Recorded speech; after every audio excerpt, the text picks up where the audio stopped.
하나님은 좋은 만남을 통해서 복을 주십니다.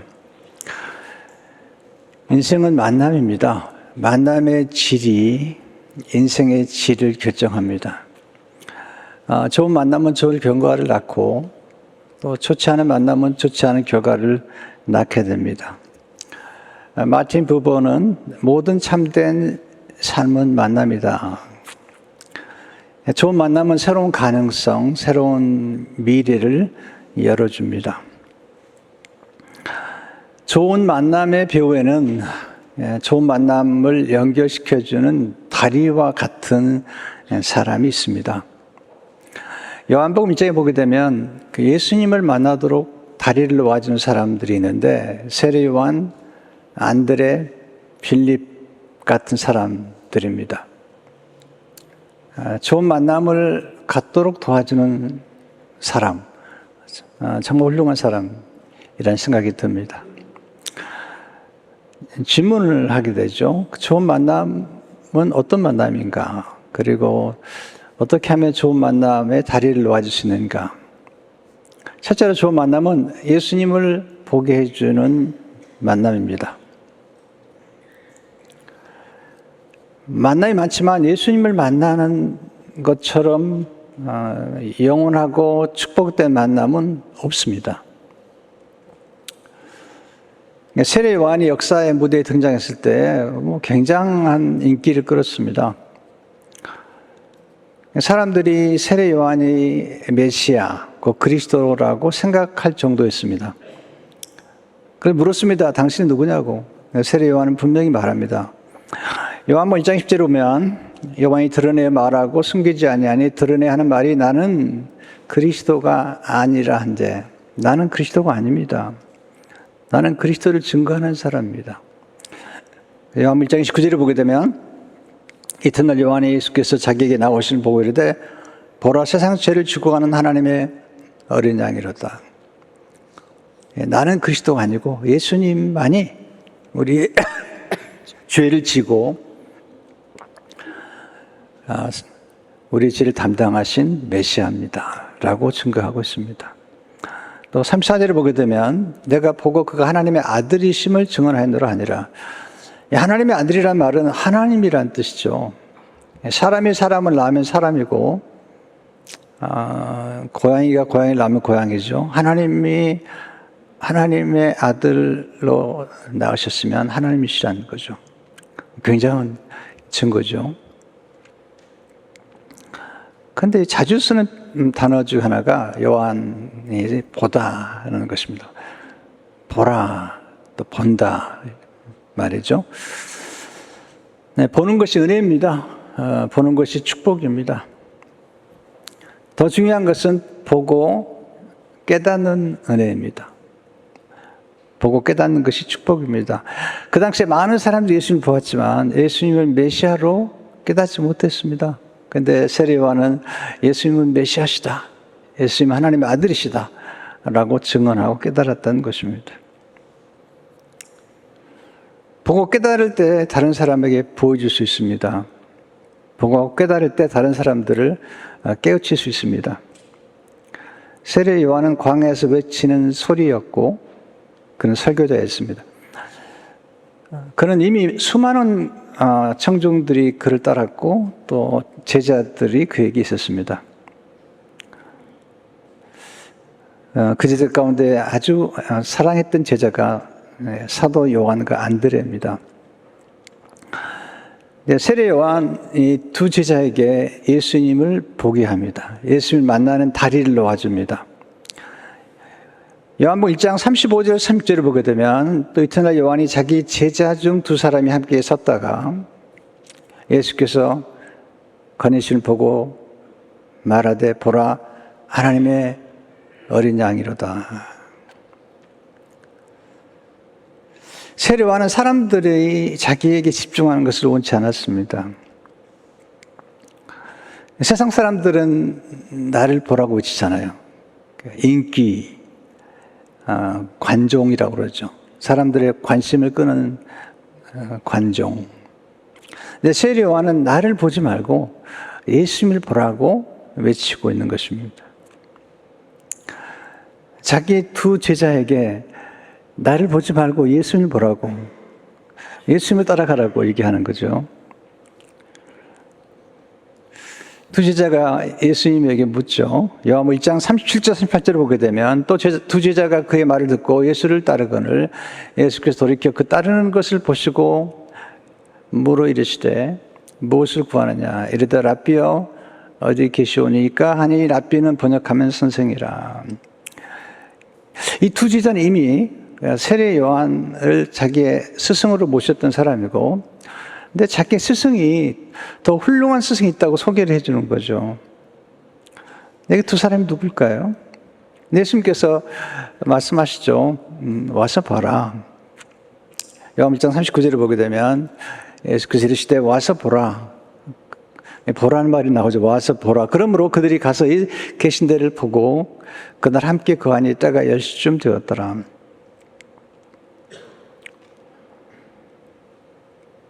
이 두 사람 누굴까? 40절은 이렇게 밝히고 있죠. 요한의 말을 듣고 세례 요한의 말을 듣고 그래서 따른 두 사람 중에 하나는 시몬 베드로의 형제 안드레라. 안드레와 사실은 사도 요한인데 사도 요한은 자기 이름을 밝히지 않고요. 언제나 예수님의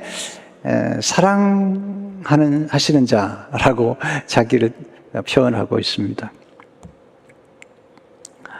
안드레 요한이 예수님을 만난 다음에 예수님이 랍비만이 아니라 예수님이 구세주요 그리스도 메시아라는 사실을 깨닫습니다.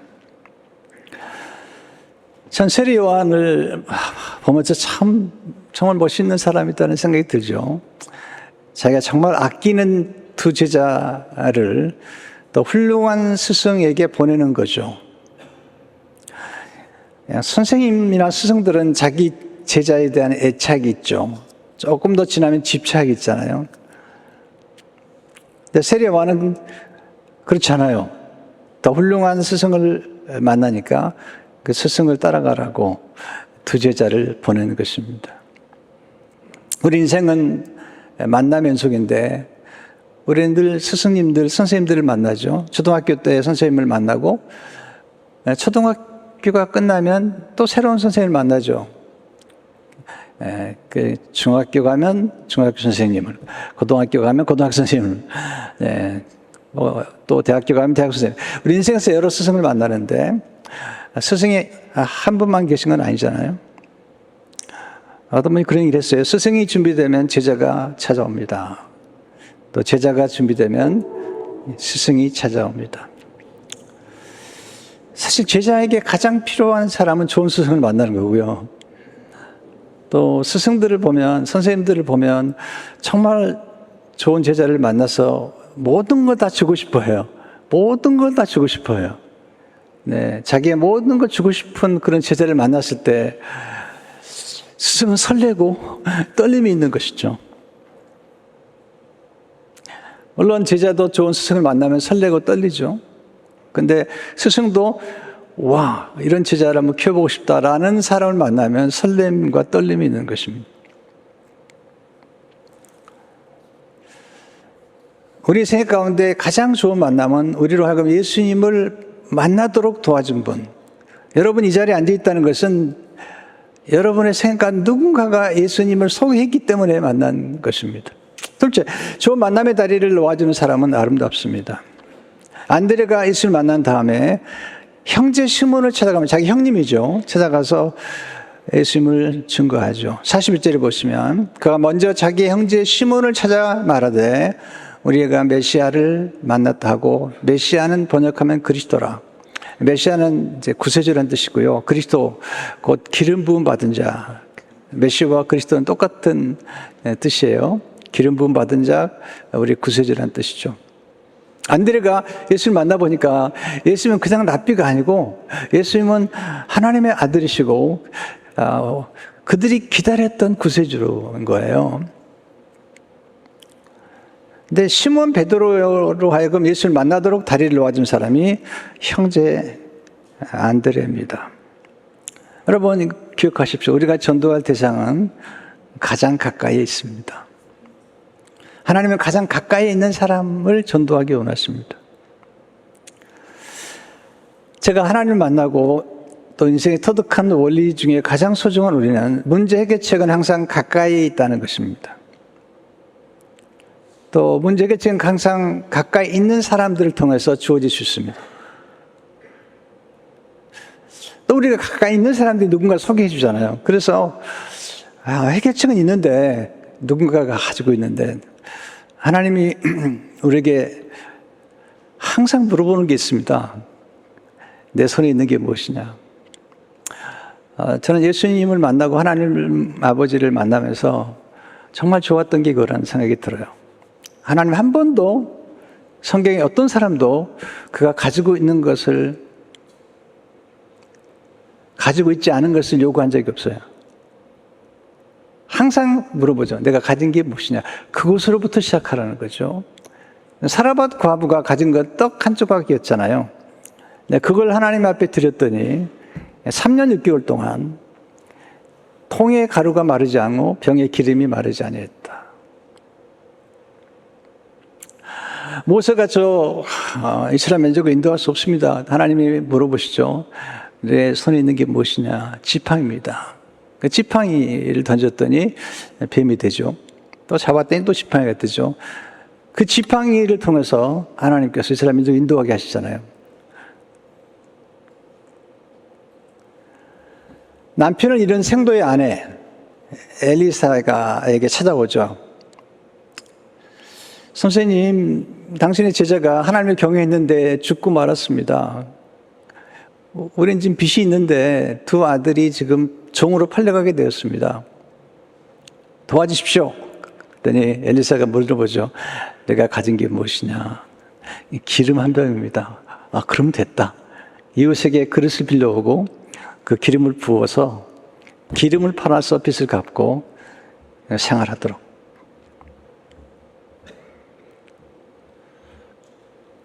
저는 이 원리가 너무 좋았습니다. 저는 늘 부족하다는 생각이 많았고 열정의식이 많았고 지금도 좀 그래요. 이렇게 자존감이 아주 건강한 편 같지만 또 부족한 게 많아요. 그런데 하나님이 한 번도 내가 할 수 없는 것, 내가 가지고 있는 것을 요구하지 않으셨습니다. 연약하면 연약한 대로 또 내가 알고 있는 거기서부터 글을 쓰게 하셨던 것을 기억합니다. 오늘 여러분 주위에서 다음 해피선데이인데 다음 주에 한번 초청하실 분이 있다면 멀리 있는 사람을 생각하지 말고요. 가장 가까이 있는 가족들이나 여러분 카톡방에 있는 이름들, 여러분 지인들에게 한번 와보라고, 우리 교회 한번 와보라고 이렇게 초청하시면 어떨까요? 제가 지금 초청한 분이 20명이에요. 근데 다 사실 평소에 제가 관계를 가졌던 분들이에요. 카톡으로 연락을 드리고 이런 분들이에요. 낯선 분들이 아닙니다. 평소에 좋은 관계를 갖는 게 필요해요.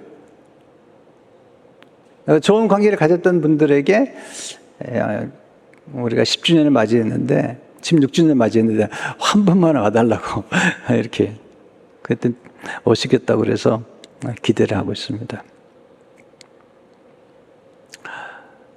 저는 항상 생각하죠. 문제는 해결책이 있다. 병에는 반드시 약이 있다. 우리가 찾지 못해서 그렇지 해결책은 있다. 이렇게 믿어요. 또 그렇게 살아왔고요. 하나님께서 최선의 방법으로 우리를 인도하신다고 믿기 때문이죠. 안드레가 그 형을 데리고 예수님께 가죠. 예수님이 보시고 베드로에게 놀라운 얘기를 하세요. 놀라운 얘기예요. 42절에 보면 데리고 예수께로 온 예수께서 보시고 이르시되 내가 요한의 아들 시몬이 장차 게바라 하리라 하시니라. 게바는 번역하면 베드로. 이 만남이 엄청난 만남인 거죠. 예수님께서 말씀하시죠. 장차 내가 반석이 될 거다. 장차. 전 이 말이 너무 좋아요. 시몬 너는 장차 게바가 되리라. 여러분 좋은 만남은 사람의 과거를 들추는 만남이 아니라 사람의 미래를 열어주는 만남이죠. 이게 기독교고 복음이잖아요. 과거를 들추어내서 괴롭히는 게 아니라 새로운 미래를 열어주는 거죠. 예수님께서 가늠 현자에서 붙잡힌 여인에게 나도 너를 정죄하지 아니하노라. 예, 사마리아 여인에게 새로운 문을 열어주잖아요. 좋은 만남은 새로운 정체성, 새로운 가능성, 새로운 미래를 열어줍니다. 좋은 만남은 자신도 잘 모르고 있는 무한한 잠재력을 보게 해줍니다. 좋은 만남은 눈을 열어주죠. 그래서 좋은 만남은 눈뜸입니다. 우리 스스로가 자신을 알 수 있을까요? 그렇게 잘 알 수 있다고 생각하지 않아요. 전 정말 저를 몰랐거든요. 제 속에 있는 가능성은 전혀 몰랐거든요. 그런데 하나님께서 만남을 통해서 제 자신을 보게 하셨고 또 제 안에 감추어져 있는 잠재력을 발견하도록 좋은 만남을 통해서 눈을 뜨게 해주신 거거든요. 폴 트루니가 그런 말 하잖아요. 사람과 사람의 만남 속에서 우린 비로소 자기 자신을 발견한다. 전 어릴 적에 한 번도 내가 목사가 될 거라는 거나 내가 이렇게 많은 사람들 앞에서 말을 하게 된다거나 또 글을 쓰게 될 거라고 생각해 본 적이 없습니다. 굉장히 소심했고 그리고 굉장히 수줍어해요. 그 수줍음은 지금도 남아 있습니다. 여전히 수줍어합니다. 사람을 만나는 게 어렵습니다. 얼마 전에도 한 분이 저한테 목사님 수요일 날 만나요 그러는데 3일 동안 죽는 줄 알았습니다. 무슨 얘기를 하실 건가? 목사가요 진짜 사람 말을 피 마르는 겁니다. 무슨 얘기를 하시려고 그럴 건가? 앞으로 만나자고 그러시면 꼭 내용을 얘기해 주십시오. 진짜 이민 목회자 여러분 피가 마르는 겁니다. 네, 만나자고 그러면 진짜 힘든 거거든요.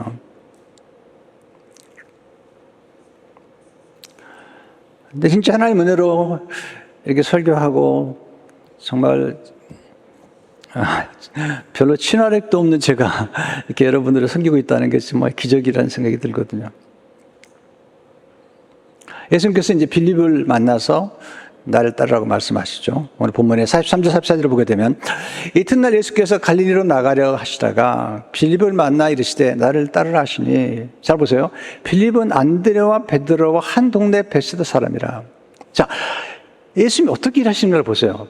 안드레와 베드로와 한 동네 사람을 부르시는 거예요. 빌립이 분명히 안드레와 베드로를 통해서 예수님 소식을 전해줬을 것 같아요. 친하니까. 그래서 지금 예수님께서 전도 인도를 하시는 거잖아요.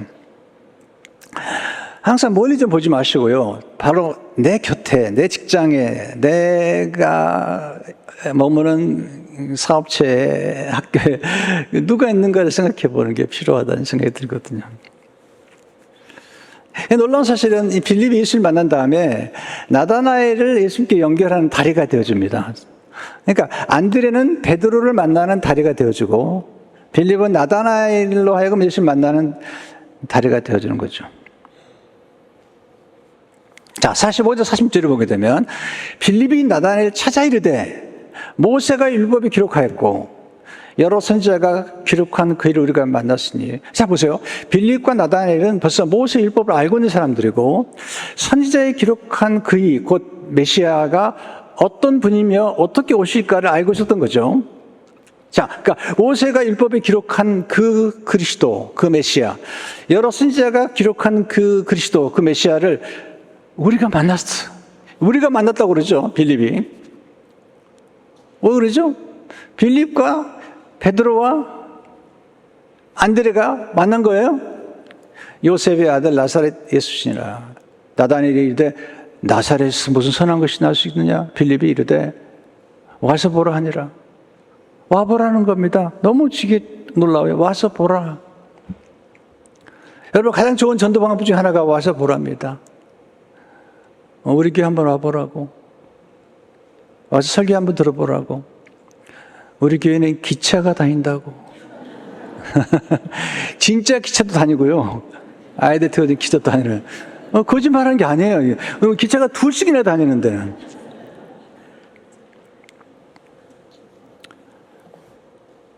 근데 이제 나다나엘을 데리고 예수님께로 데려가죠. 근데 예수님 너무 놀라운 분이시죠. 자, 47절을 보시면 예수께서 나다나엘이 자기에게 오는 것을 보시고 그를 가리켜 이르시되 보라는 참으로 이스라엘 사람이라 그 속에 간사한 것이 없도다. 왜 이렇게 말씀하셨을까요? 예수님이 알고 계신 거예요. 나사렛에서 무슨 선한 것이 나겠느냐. 그렇게 얘기를 하니까 해석을 잘 하신 거죠. 에이, 쌤통이다. 너는 안 돼. 그런 게 아니라, 진실하구나. 그렇게 보신 거죠. 인생은 어차피 우리가 들은 말을 어떻게 해석하느냐에 따라서 인생은 달라지는 거죠. 어떻게 반응하느냐에 따라서 달라지는 거죠.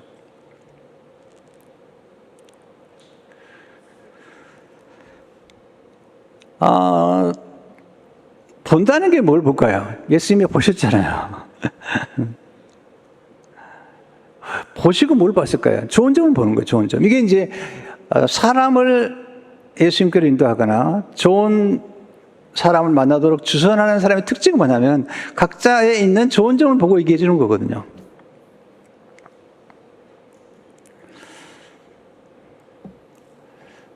예수님께서 나다나엘을 만나니까 나다나엘이 놀래죠. 자기가 지금 빌립에게 나사렛에서 무슨 선한 것이 나겠냐고 이렇게 얘기했는데 예수님 오히려 자기를 칭찬하는 걸 보고 너무 놀래가지고 48절에 이렇게 얘기하죠. 나다나엘이 이르되 어떻게 나를 아시나이까? 예수께서 대답하시되 빌립이 너를 부르기 전에 내가 무화과 나무 아래에 있을 때에 보았노라. 예수님은 관찰하셨잖아요. 그러니까 무화과 나무 아래에서 뭐 하는가? 그 당시 유대인들은, 특별히 경건한 유대인들이나 메시아를 기다리는 유대인들은 무화과 나무 아래서 모세의 율법을 묵상하거나 또는 선지자들을 묵상하면서 메시아를 동경하며 기도했던 거죠. 그러니까 나다나엘은 그 당시에 하나님 말씀을 잘 알았던 사람이죠. 하나님 말씀을 잘 알았기 때문에 거기서 무화과 나무 아래서 그가 묵상하고 기도하고 있다는 것은 얼마나 메시아에 대한 동경과 그런 간절함이 있다는 것을 예수님이 아셨던 거죠. 자, 세례 요한의 두 제자도 그들은 이미 메시아에 대한 소망을 가지고 있던 사람들인 거예요.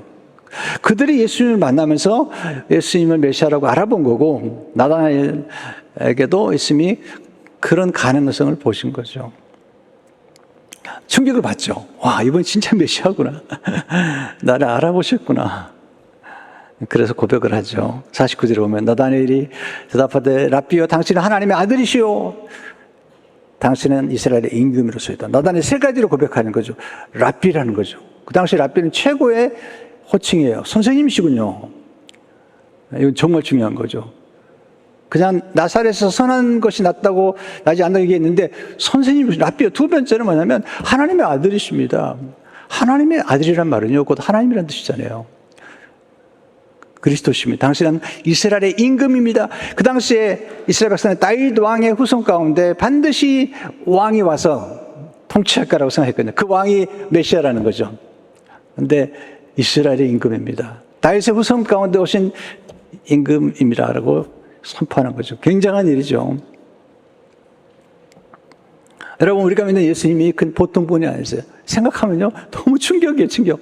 제가 예수 믿고 나서 예수 믿고 너무 충격인 거죠. 요한복음 1장 1절은 제가 다음 주에 소개하겠지만, 태초에 말씀이 계시니라. 예수님이 태초에 계셨고, 예수님이 천지를 창조하신 하나님이신 거죠. 우리를 구원하신 분이세요. 엄청난 사건인 거죠. 피터 크리프트라는 사람이 쓴 책 보면 예수 충격이라는 제목의 책을 써서 예수 충격. 왜냐하면 정말 예수를 만난 사람들은 충격을 받을 수밖에 없다는 거죠. 경탄. 예수님이 하나님의 아들이시고 하나님이시고 천지를 창조하신 분이시라면 우리가 놀라지 않을 수 없죠. 그 고백을 듣고 예수님께서는 말씀하시죠. 내가 놀랐냐. 더 놀라운 걸 볼 것 같은데 그래서 50절 이렇게 말씀하세요. 보세요.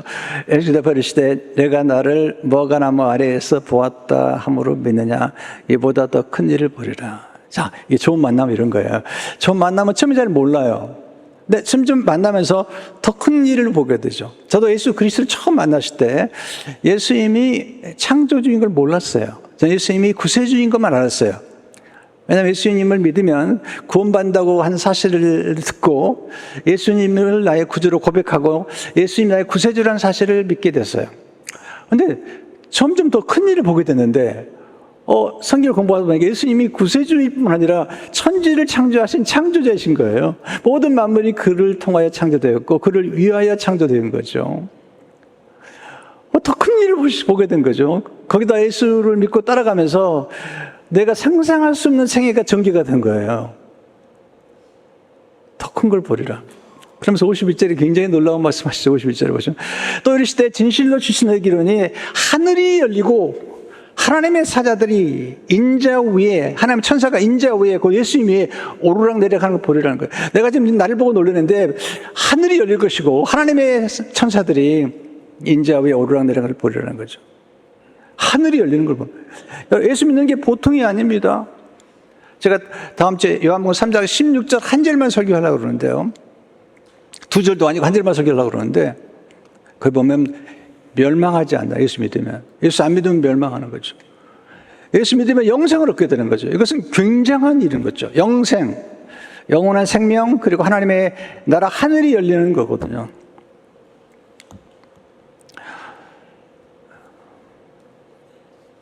좋은 만남이 뭘까요? 좋은 만남을 통해 더 큰 일을 보게 되죠.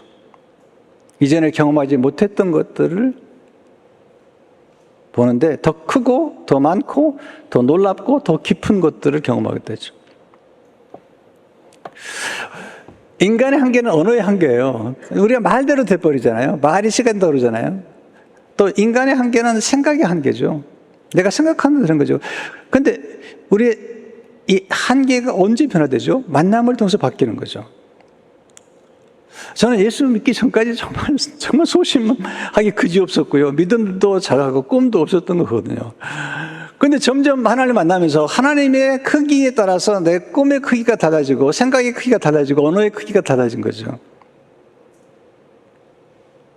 점점 하나님께서 더 좋은 걸 보여주시는 거죠. 저는 이렇게 제가 미국에 와가지고 정말 미 전역과 세계 전역을 다니면서 복음을 증거할 거라고는 생각하지도 못했어요. 제가 글을 써서 쓴 글들이 러시아어로, 몽골말로, 중국말로, 일본말로, 독일어로, 포르투기로 이렇게 번역될 거라고 생각을 한 번도 해본 적이 없어요.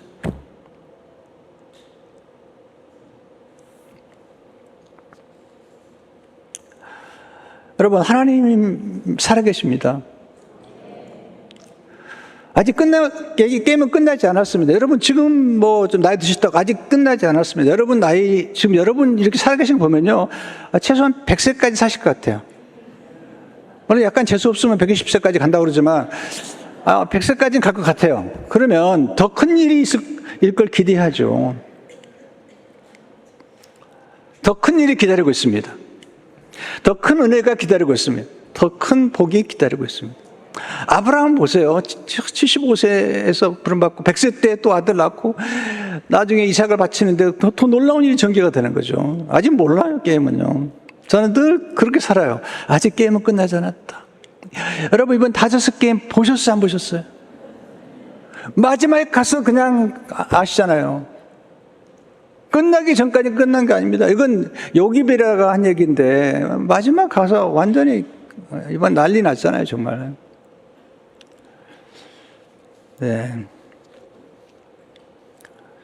세 번째, 좋은 만남을 주선함으로 선교적 삶을 살 수 있다. 무슨 얘기냐면요.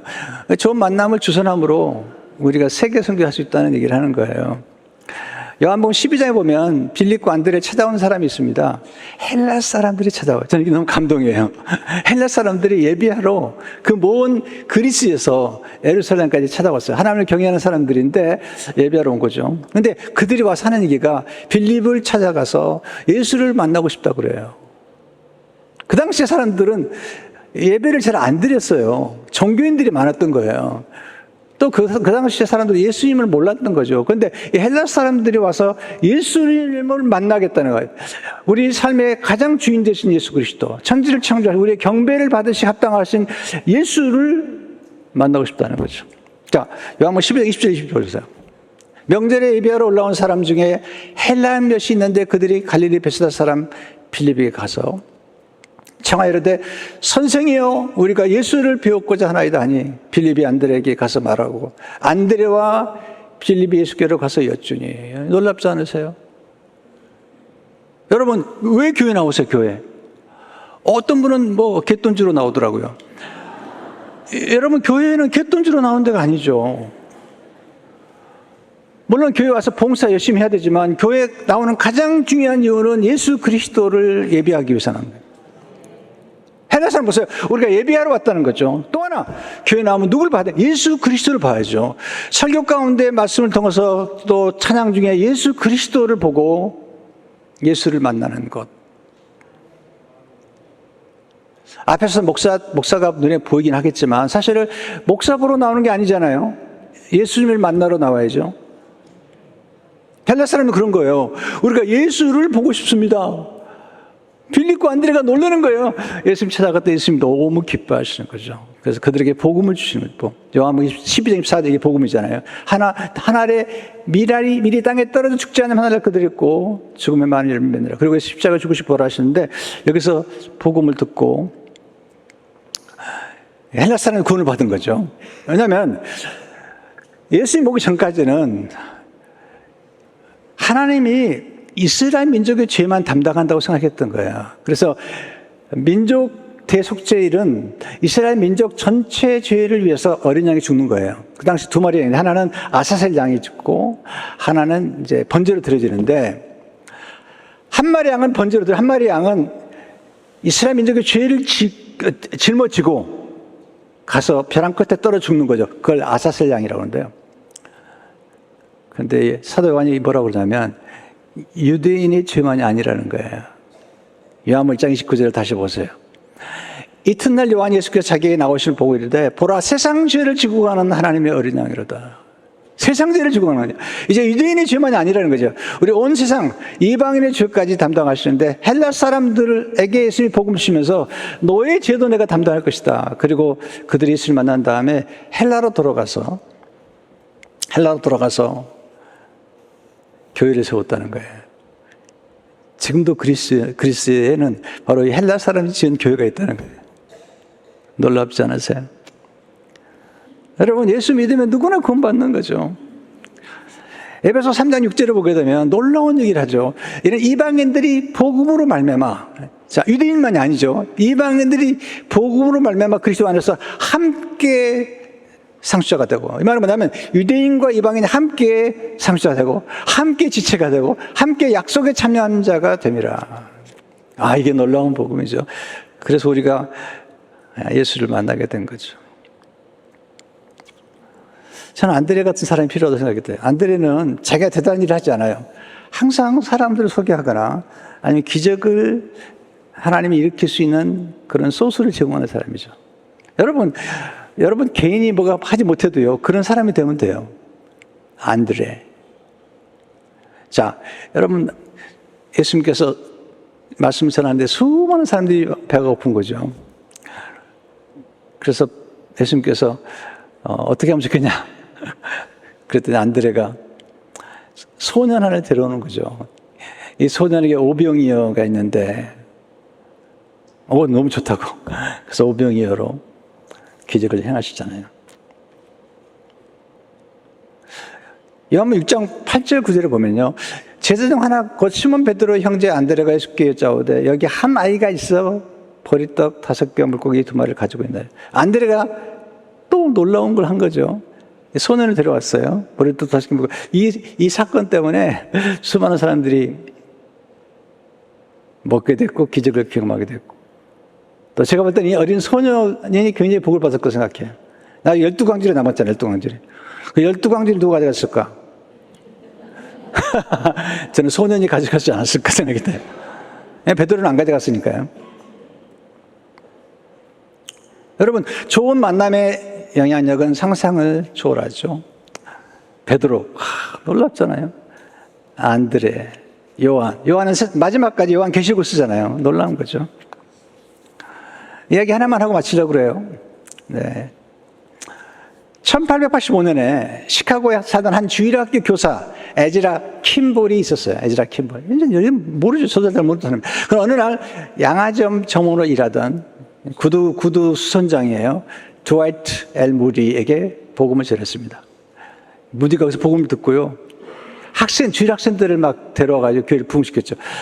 무디의 설교를 들은 F.B. 마이어가 큰일을 받았고, 마이어의 설교를 들은 윌버 체프만이 목회자가 되기로 헌신했습니다. 윌버 체프만은 YMCA 목사가 되었고, 사역하면서 간사들을 모집했는데 그중 한 사람이 바로 빌리 선대. 그 당시에 유명한 부흥사예요.